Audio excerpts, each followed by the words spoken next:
Shalom and welcome to the Middle East Report. In this program today, we'll be discussing how the Iranian regime could be on the verge of collapse despite being only a few weeks away from achieving nuclear breakout.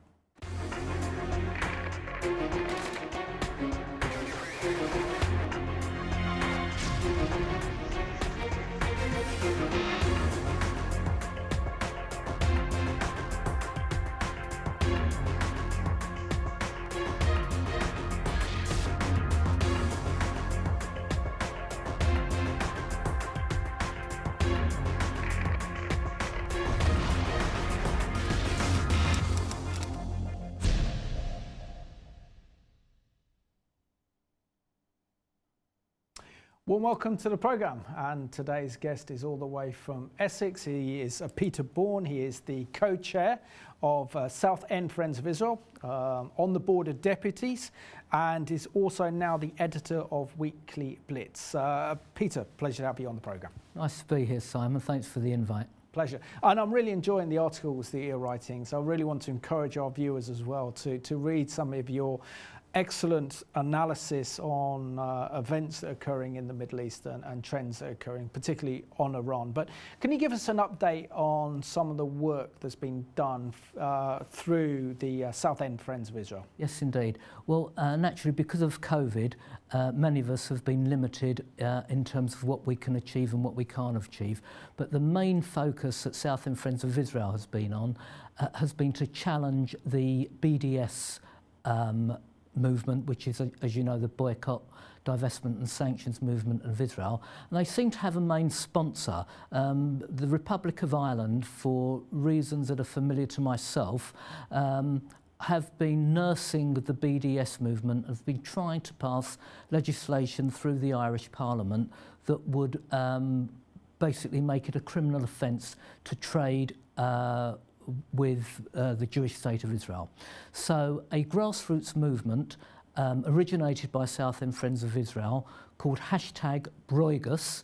Broigus is a Jewish word which means anger, but Broigus in this instance stands for Boycott Republic of Ireland Goods and Services, has grown, and many of those who have joined the campaign have stopped buying Irish goods, will not visit the Republic of Ireland as a matter of course, and are doing their best to boycott that particular country. Now, I know that Revelation TV have many viewers out in the Republic of Ireland who are actually supportive of Israel and the Jewish people. So it may come as a paradox that that's what we're trying to do, but I'm sure that those supporters of Israel in Ireland will fully understand why we have started this campaign. And I've done quite a few programmes on the situation in the Republic of Ireland, and there are some real extreme senators in the Irish Parliament Indeed. Who are causing a lot of trouble. I mean, to actually say that you can arrest someone for buying tourist goods in Jerusalem because they deem East Jerusalem or the old city of Jerusalem as being occupied, that you could face a prison sentence or a hefty fine for doing so is just beyond the pale.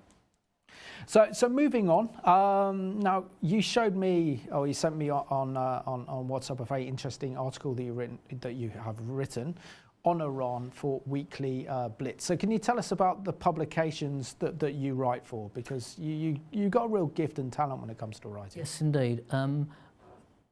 More recently, I've been writing for Weekly Blitz, which ironically is an Islamic publication published out of Bangladesh by some very brave Muslim journalists who challenge the status quo and the belief throughout the Islamic world that Israel is a pariah state.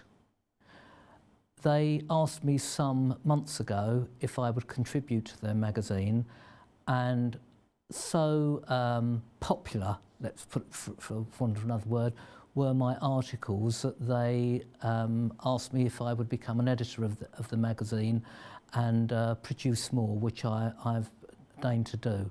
Apart from that, I've written several articles for Conservative Woman, which is well known in the UK, and a US online magazine called Decisive Liberty. So I'm getting the pro-Israel content out there, but it's more than that, Simon.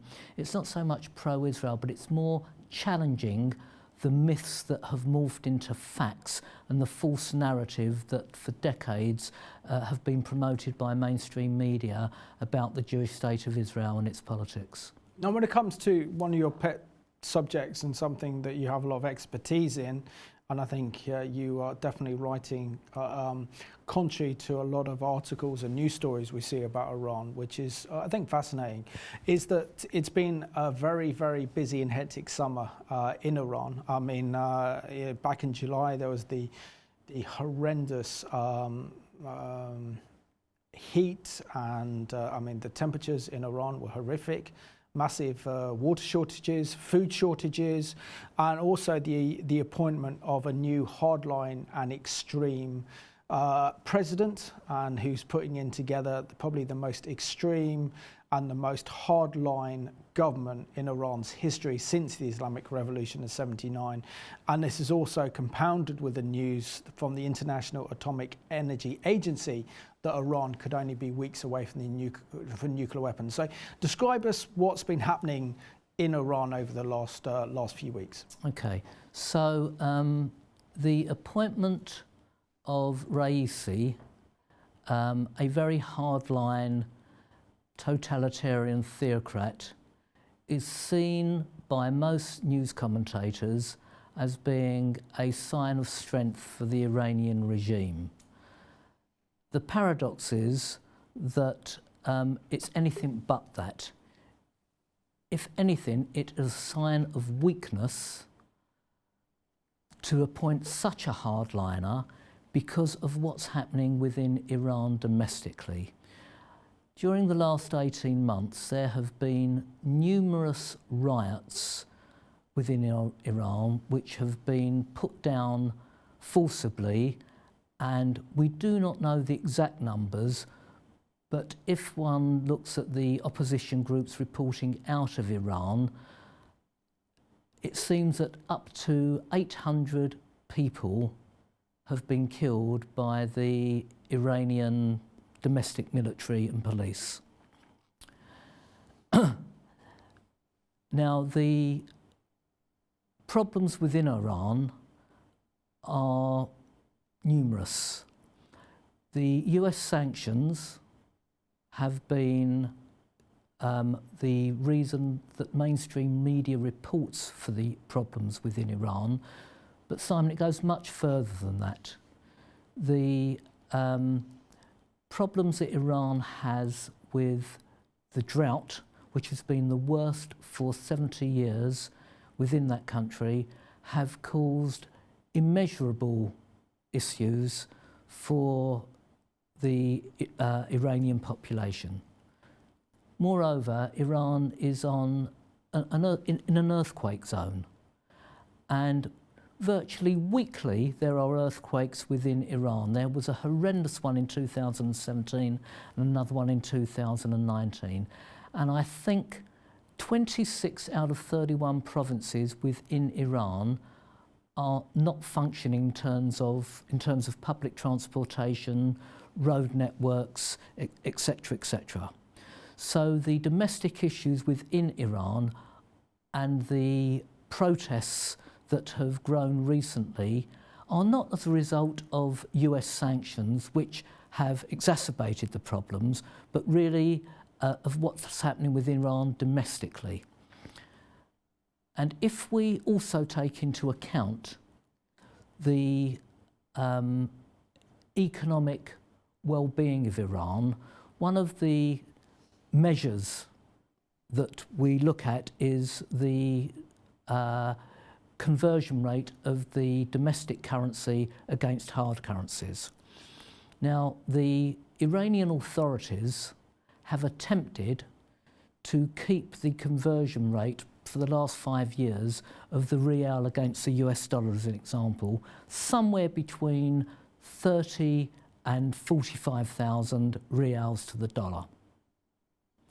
I.e., if I, as a tourist, go to Iran, take $1 into a bank, I'll get 42,000 rials back.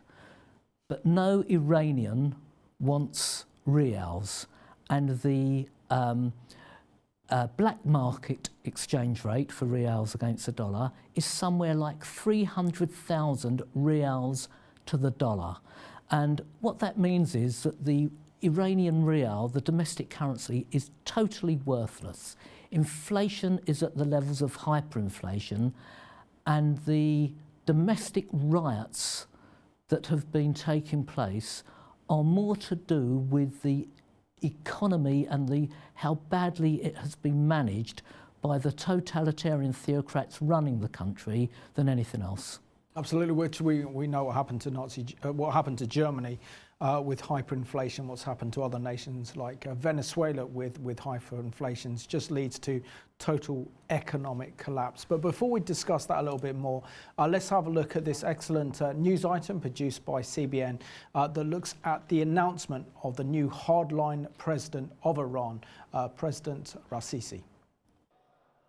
Ibrahim Raisi takes over as the 8th president of the Islamic regime. The sanctions imposed against the Iranian nation must be lifted. We will support any diplomatic plan that supports this goal. Raisi spoke at his swearing-in ceremony, where he touted his country as the true defenders of human rights and a force for peace in the region. Iran's regional capacities back peace and stability in countries and will only be used to confront threats of domineering and tyrant powers. Raisi is considered a hardliner, a carbon copy of religious leader Ayatollah Khamenei, and the first Iranian president to be sanctioned by the U.S. even before taking office. Ibrahim Raisi is called the Butcher of Tehran, actually, because he has a long track record of killing his own people, going back to 1988. You can say that he's probably responsible for at least 10,000 Iranians being executed. Len Khodorkovsky, a former senior advisor to the U.S. envoy for Iran, says although the Ayatollah is the ultimate decision maker, Raisi won't give up much in talks to reinstate the Iranian nuclear deal, officially known as the JCPOA. We can expect them to play hardball, and we're seeing them playing hardball right now through their attacks on our interests, through the attacks on an Israeli-owned ship just a few days ago. Khodorkovsky says it's the Iranian negotiating style. What they're sensing is that the Biden administration is signaling weakness. They're seeing that there's no price that they have to pay after each of these attacks. And in return, instead of playing hardball, the Biden administration makes more and more concessions. Israel, the U.S., and U.K. are blaming Iran for the attack on the Israeli-operated oil tanker called Mercer Street that left 2 Europeans dead. Iran denies its involvement. Israel is trying to rally international support for sanctions against Iran, but some 70 countries and the European Union attended Raisi's inauguration. Israeli Prime Minister Naftali Bennett said they shouldn't be there. Raisi is the most radical Iranian president so far, and the competition is tough. I call on the European Union. One cannot talk about human rights and at the same time pay homage to a murderer and a hangman who has eliminated hundreds of opponents of the regime. Israel's Defense Minister Benny Gantz and Foreign Minister Yair Lapid briefed ambassadors from UN Security Council member states on Iran's involvement in the Mercer ship attack and its nuclear plans. Iran has violated all of the guidelines set in the JCPOA and is only around 10 weeks from acquiring weapons-grade materials necessary for a nuclear weapon. Therefore, it is time to act. The world must apply economic sanctions and take operative action against the Islamic Revolutionary Guard Corps. The Iranians need to understand that it is impossible to sit peacefully in Tehran and from there ignite the entire Middle East. That is over. Israel has long said it will not allow Iran to get nuclear weapons, and now that it seems the clock is ticking, Israel will have to decide how far it will go to stop it. Julie Stahl, CBN News, Jerusalem.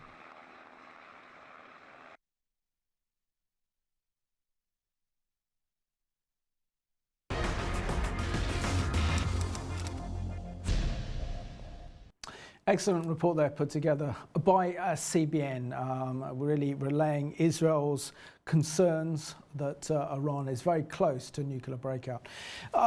Peter, the one thing that surprised me the most, I mean, the new president of Iran, President Raisi, has as a nickname the Butcher of Tehran. I saw in that report there that he could be responsible up to death of 10,000 Iranians. We know that he has blood on his hands, And yet, where has the international condemnation come?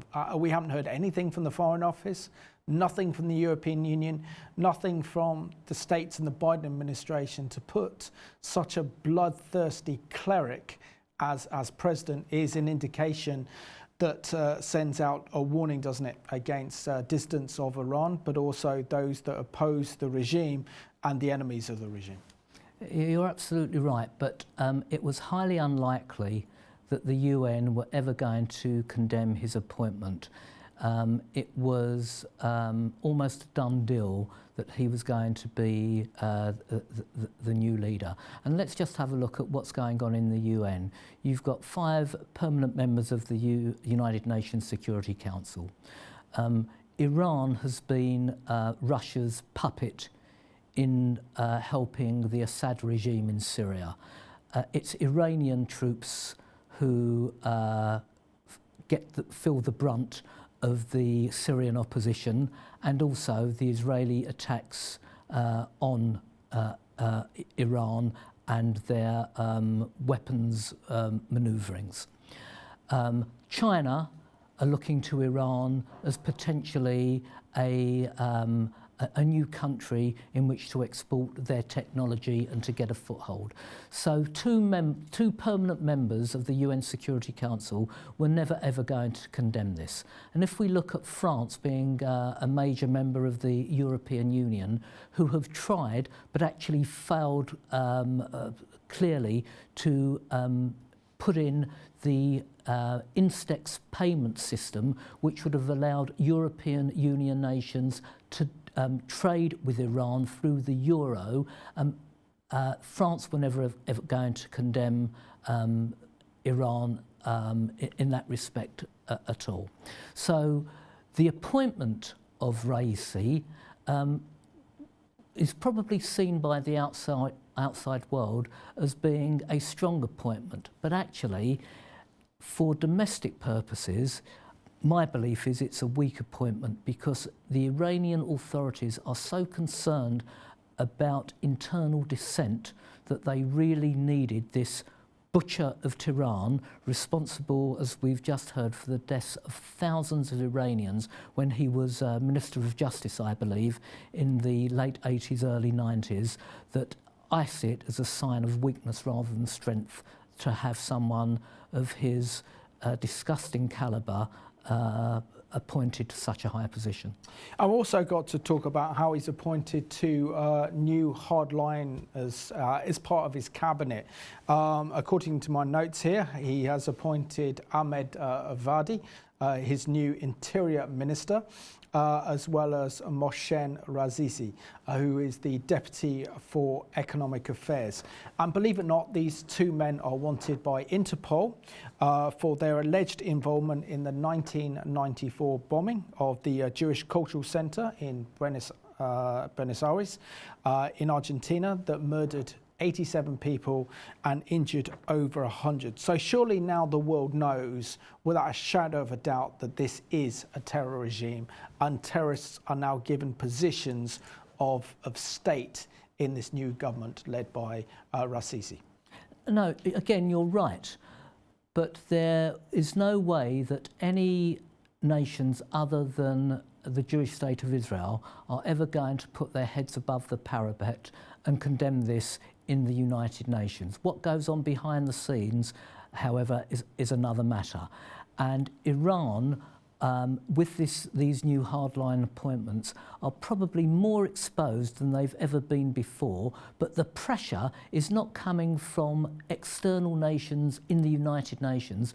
The pressure is really being driven domestically. These are where the potential possibility for the weakening of the regime will come from. What's happening domestically? We've seen riots in Tehran, we've seen riots in the southern part of Iran, again, triggered mainly by what's happening economically. But interestingly enough, within Iran, we're seeing the protesters shout, "Death to Khomeini," and flying the Israeli flag. It's absolutely incredible what's going on domestically as opposed to what's not being said externally. So I think, going back to your original question, with the appointment of these hardliners within the Raisi regime is actually a sign of weakness of how the mullahs are feeling from domestic pressures.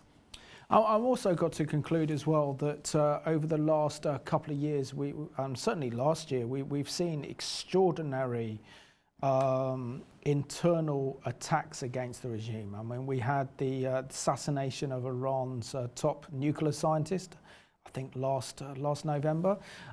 We've also seen the attacks on Iran's nuclear sites. We've seen attacks on Iran's ports with its naval shipping and other key sensitive military sites as well.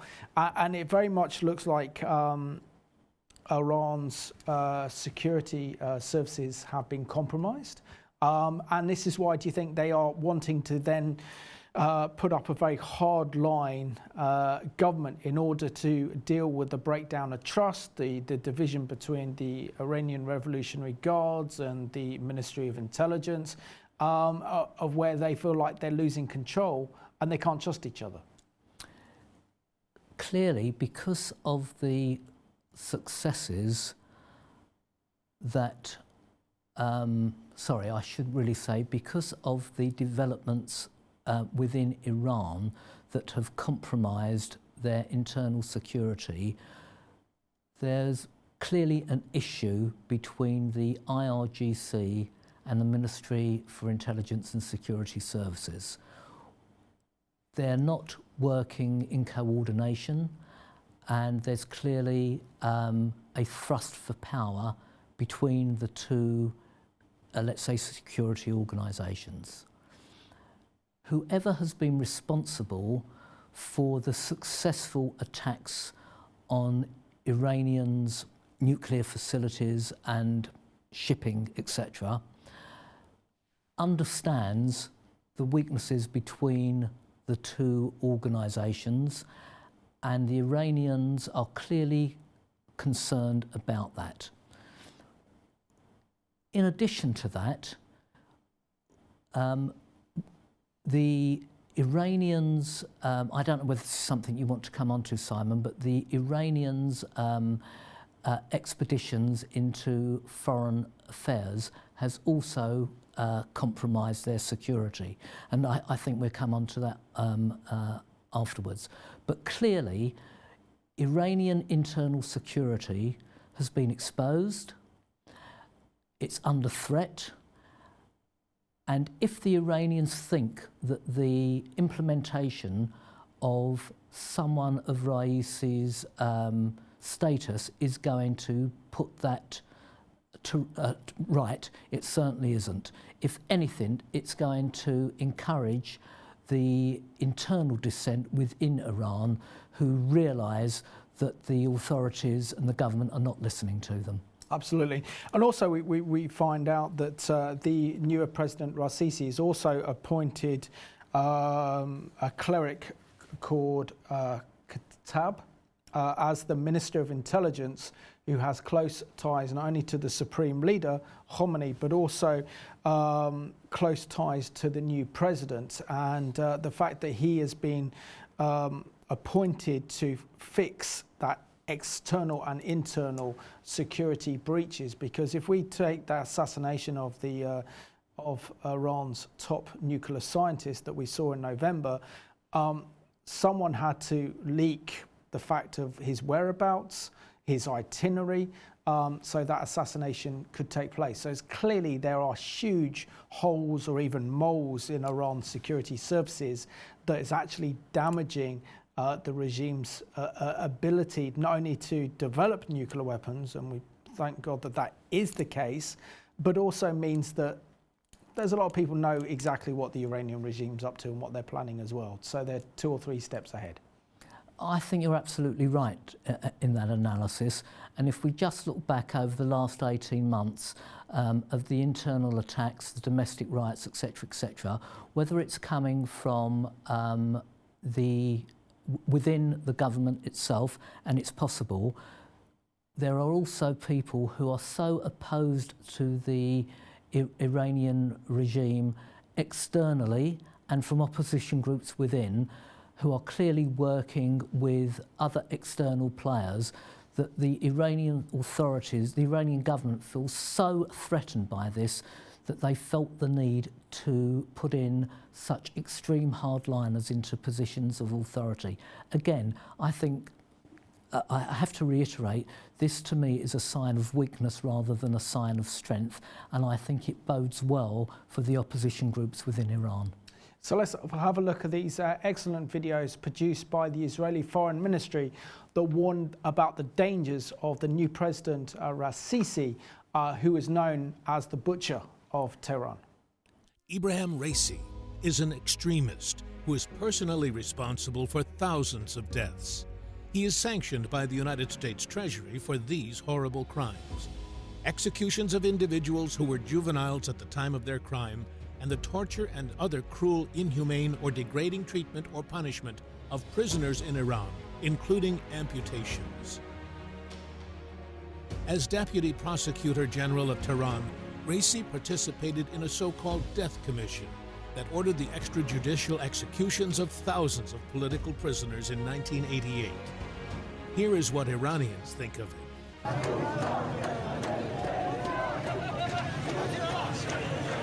This extremist outlaw Iranian regime will present a danger to the international community. Iranians don't trust them. Why should the international community?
And those videos are thanks to the Israeli Foreign Ministry.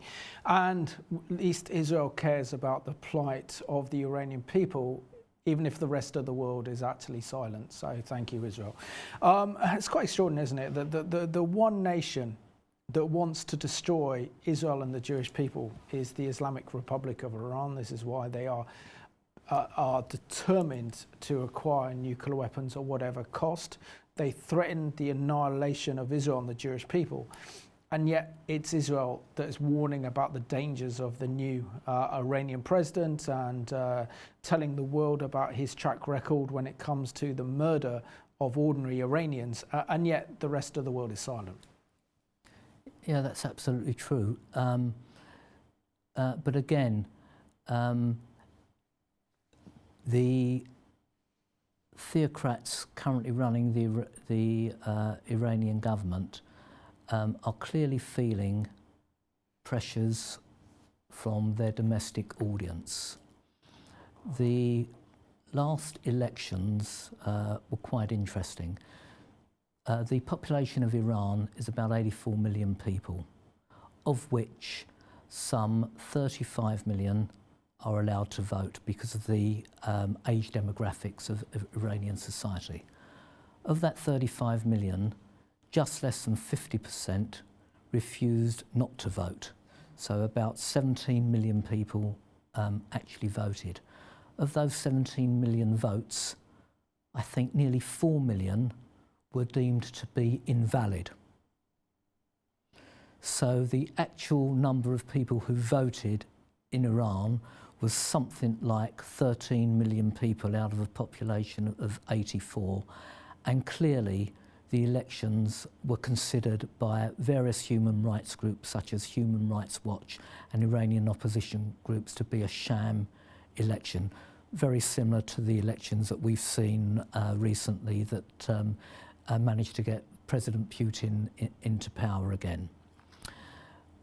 Only a government that feels so threatened and compromised and under pressure takes these kinds of steps. So it would be no surprise to many of us who closely monitor what's going on in Iran domestically to see more pressure come from those opposed to this totalitarian theocracy and potentially to witness its eventual downfall.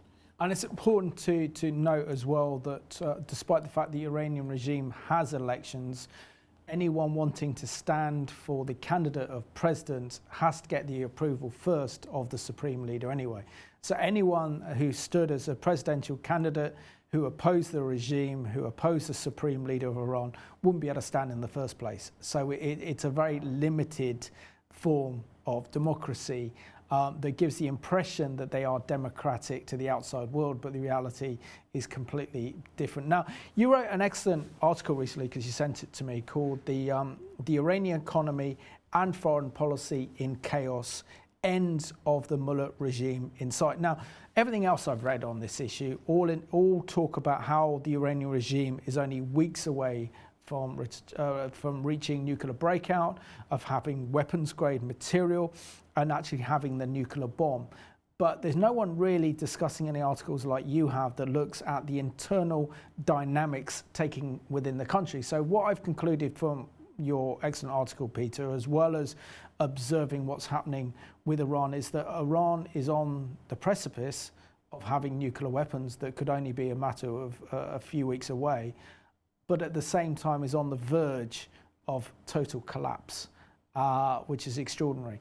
But I want to go on a bit further and say why you believe the Iranian regime, and it's 42 years since that Islamic Revolution of '79, is on the verge of collapse. Okay, so the Iranians have ventured externally into other areas in order to increase their political capital. Yemen, Lebanon, Iraq, for examples. Now, those forays, and Syria, of course. Now, those forays into the other countries have come at an enormous cost domestically. The number of Iranians killed, the cost of those ventures, which have been, as I said, exacerbated by US sanctions, have all come at a price domestically. And also, as I said before, Russia have toyed with the Iranian regime. We've seen in the last 5 years, on many, many occasions, Simon, for anyone who follows the Syria conflict, Israel has been able to bomb at will Iranian targets within Syria. Now, we know that there's been a hotline between Netanyahu previously and Putin, and now with Naftali Bennett and Putin. And when the Israelis feel threatened, they phone up Putin and say, look, we're going to bomb this convoy. And Putin allows them to do so, very occasionally, in order to show willing to the Iranian side or support for the Israeli side. They might fire back ballistic missiles from Syria on Israeli jets that always miss.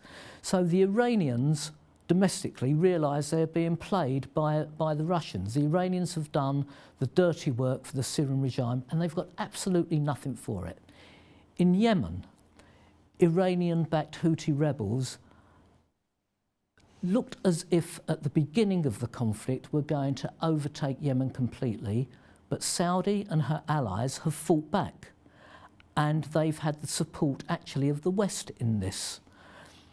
So again, Iranians' foray into Yemen has come at a cost. And look what's happened in Lebanon.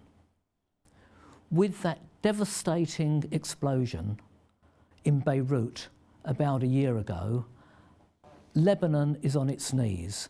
And the idea that 80 tankers of Iranian fuel that's just reached its way into Lebanon is going to put into abeyance the 5 years of Iranian foray into Lebanon, which has brought the country to its knees, is laughable. So those three ventures have come at a cost. And those three countries are feeling the negativity from years of Iranian influence, and they've had enough. Now, domestically, the Iranians are also saying, we don't want to be involved in Lebanon, Yemen, Iraq, Syria. We want our troops home.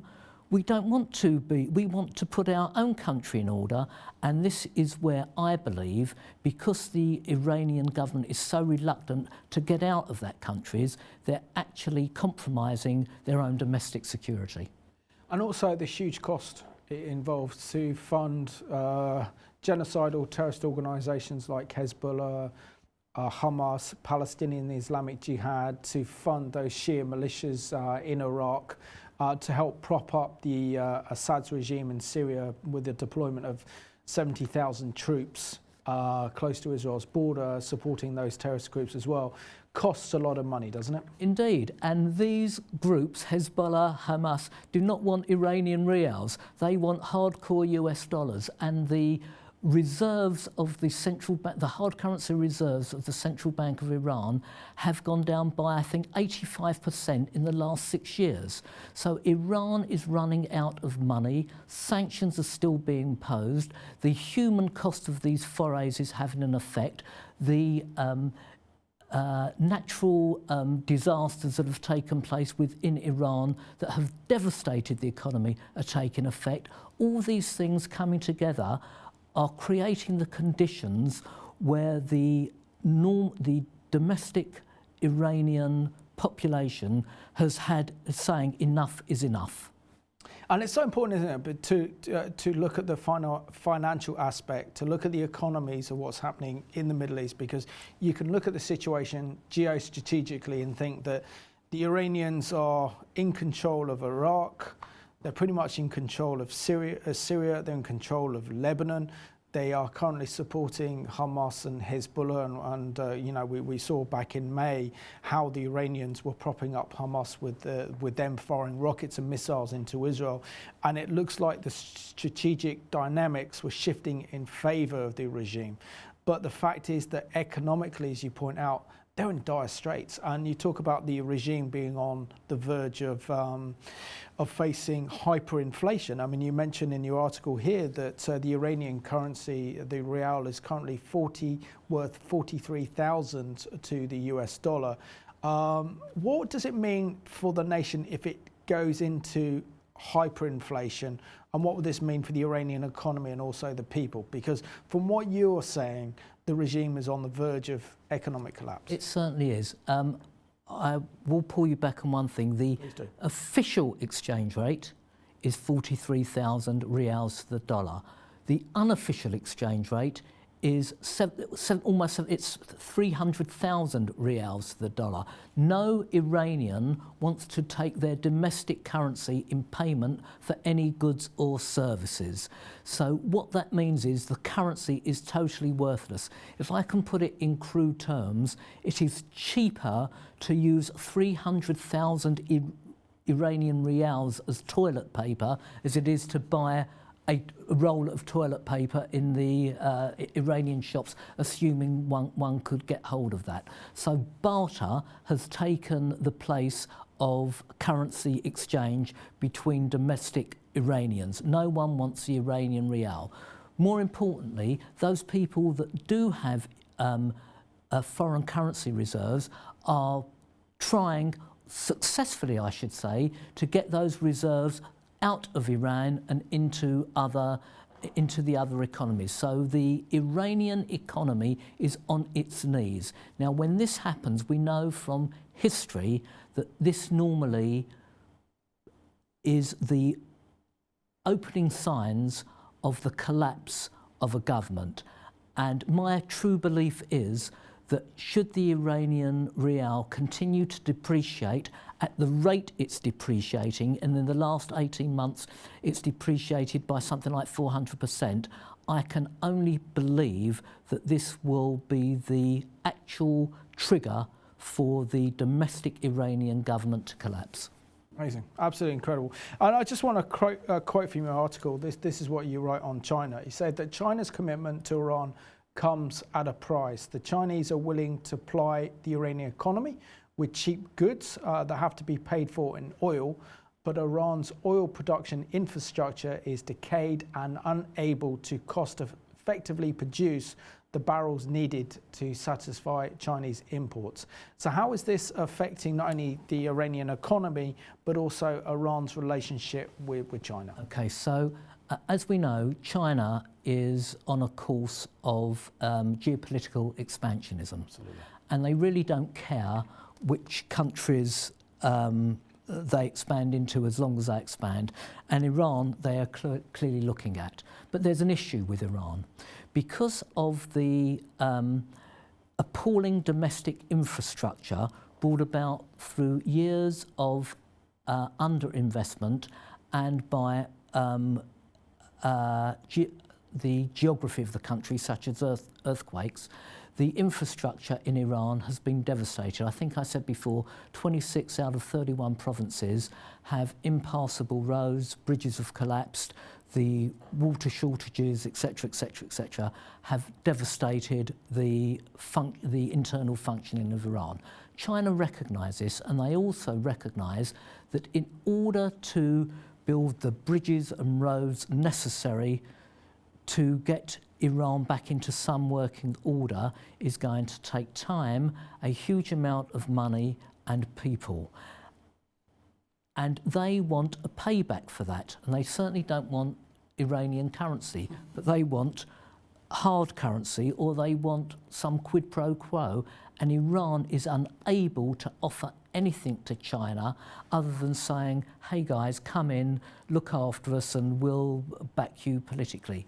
The other thing that's happening within Iran, which we haven't touched upon, Simon, is the devastation that COVID has had on the Iranian population. Do you want to come on to that later? Yeah, talk about COVID, because I mean, you talk about here that the Iranian government's figures on COVID-19 are underestimated by about 3 or 5 times the reported levels. Yeah, indeed. So, and how the Iranian hospital health system has collapsed with COVID. Indeed. Again, all the reports coming out of Iran from Iranian opposition groups suggest that as a direct result, and this makes sense, of the Chinese intervention within Iran, COVID has spread like wildfire.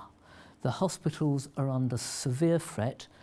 There's not the vaccines available to help the population. The infrastructure doesn't enable people with COVID to get to the hospitals they need to, and the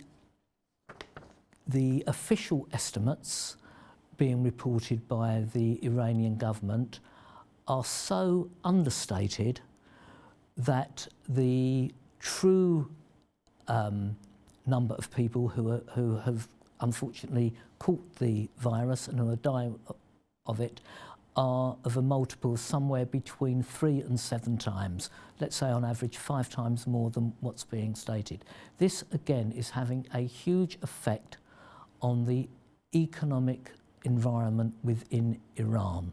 So as a country, because of the infrastructure problems, the geographical problems, the COVID problems, Iran's forays into foreign affairs, is all having a hugely detrimental effect on the economy. And that's why I believe the internal dissent is so strong and potentially could augur the collapse of the government as we know it at the moment. And Peter, we're down to less than 10 minutes of the programme, and I just really want to bring up the kind of more spiritual element that what we're seeing, and you've highlighted these on various programmes I've done with you on the Middle East Report, that the Iranian regime is effectively going through biblical plagues. You know, you mentioned the fact of the flooding situation a couple of years ago, the earthquakes the Iranians have had, the bird flu that certainly wiped out most of Iran's food production,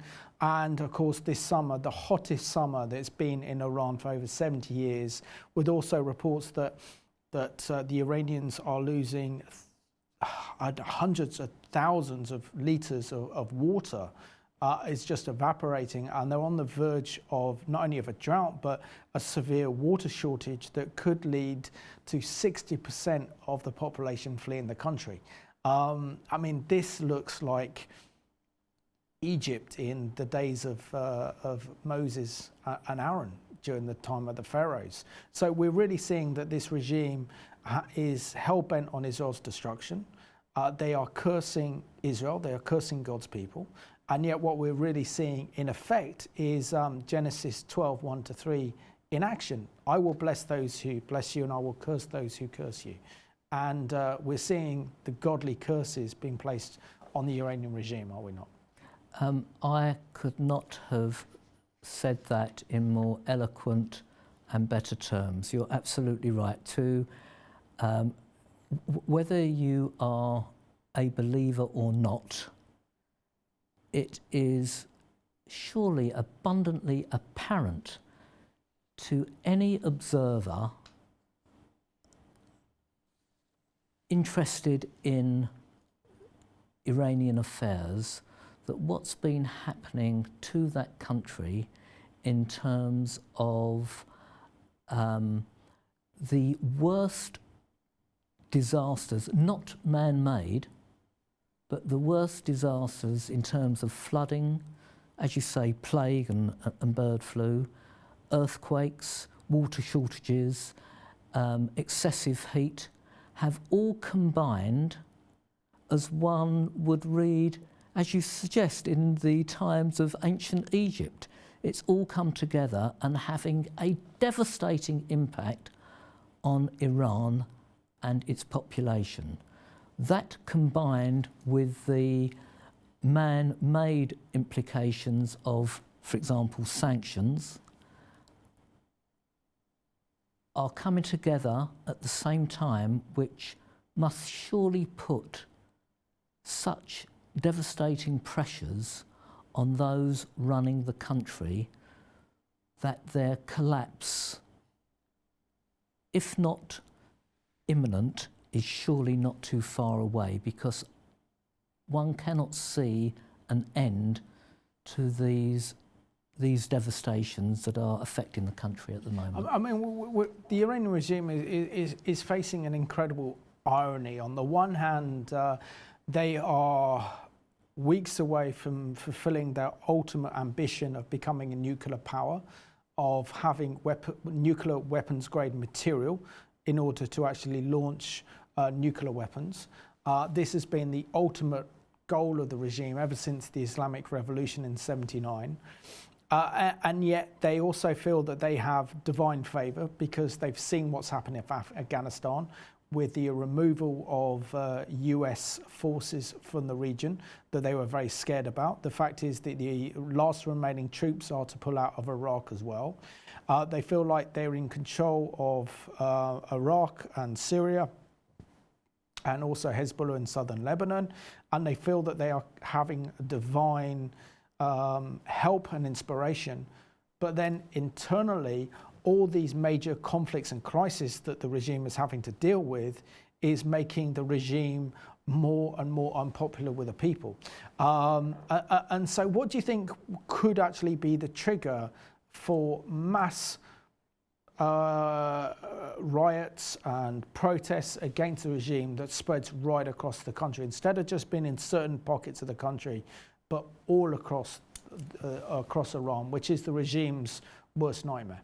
Well, I think a combination of things there. What's happening in Afghanistan actually is not consistent with a positive view from the Iranian authorities. The Taliban and the Shia regime in Iran aren't completely consistent with each other. So there's almost an ideological disproportionate deactivation as far as Afghanistan and Iran is concerned. What I think is more important is the Lebanese can see the negativity of the Iranian influence in Lebanon. The Syrians are seeing, the Syrian regime country has been devastated. Syria is not the country it was 5-7 years ago before Iran and Russia got involved in it. So all around the region, and the same in Yemen, so all around the region, wherever there has been an Iranian influence, has been absolutely devastating for the country. This in turn has had a hugely negative impact on domestic Iranian politics, and I think we will see that domestic negativity and influence growing to counter the theocrats that are running the country at the moment. And I think it's also important to bring to this discussion the growing number of Christians that are emerging in Iran. It's one of the fastest areas of the world where the church is actually growing. Most of them have a heart and a love and a passion for Israel. We also see that Iran's very small Jewish community is very much persecuted and under the control of the regime itself. And it's important that we support the Iranian people in their struggle against tyranny and the oppression by the mullahs, is it not? I think it is, and I didn't realise until very recently about the numbers of the growing Christian population in Iran, which I thought was not only paradoxical but staggering, absolutely amazing. And this in turn could be a move away from Shia Islam into other religious denominations, which in turn would also bring untold and unbearable pressure on the Iranian government and regime. So the other thing that I would say, Simon, is ever since I've been following Iran and Iranian affairs, and that's been intently for the last 7 years now, I've always been told that Iran is weeks away from developing nuclear weapons. That was 7 years ago.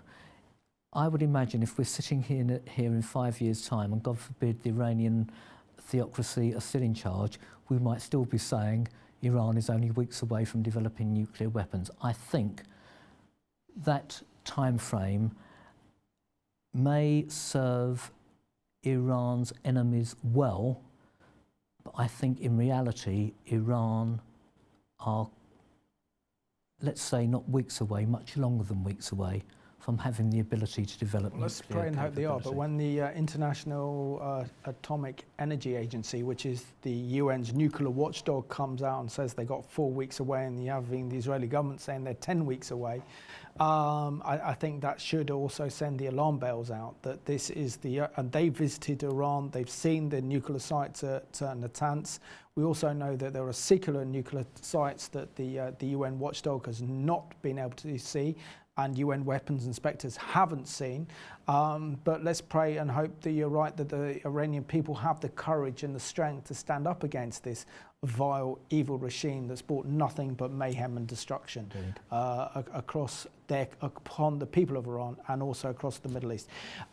Peter, I want to thank you so much for being today's guest on the Middle East Report. Always a pleasure to have you on, and keep up the excellent articles that you're writing. Thank you, Simon, and thank you to your viewers. Pleasure. And I just want to thank you for watching today's programme. Isn't it incredible to think that the Iranian regime could be on the verge of acquiring the world's most dangerous weapon, nuclear weapons, at the same time, because they are overstretched in terms of their foreign policy and support for foreign wars and terrorism across the Middle East, and because of these biblical natural plagues that are plaguing the nation, that the regime itself could be on the verge of collapse. So let's pray, stand up for the people of Iran who deserve freedom. And so I want to thank you for watching today's Middle East Report.